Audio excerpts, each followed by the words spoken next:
সাদা ধবধবে নারকেলের নাড়ু রেসিপি শেয়ার করছি তোমাদের সাথে। দেখো, আমি প্রথমে নারকেল কুড়িয়ে নিয়েছি। আমি দুটো নারকেল নিয়েছি। এবার নারকেল আমি বেটে নেব মিক্সচার জারে করে।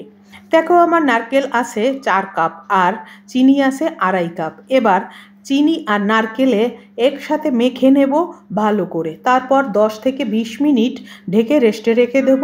এবার একটা কড়াতে মাখানো নারকেল দিয়ে 4-5 মিনিট লাগাতার নেড়েচেড়ে 4-5টা এলাচ গুঁড়ো ও হাফ কাপ গুঁড়ো দুধ দিয়ে লাগাতার নাড়তে হবে, যেন নিচে লেগে না যায়। নিচে লেগে গেলে নাড়ুগুলো সাদা থাকবে না।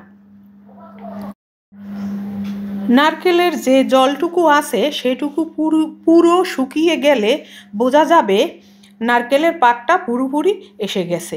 দেখো, এখনও হয়নি, আরও একটু হবে। এবারে আমার নারকেলের পুরটা একদম রেডি। দেখো, পুরো পাক কমপ্লিট। এখন আমি নামিয়ে নেব।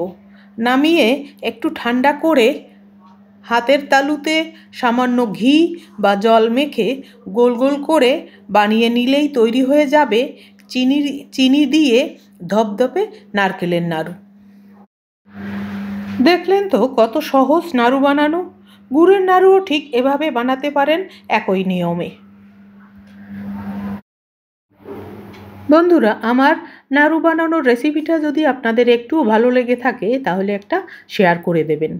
ধন্যবাদ সবাইকে এতক্ষণ ধরে আমার ভিডিওটি দেখার জন্য।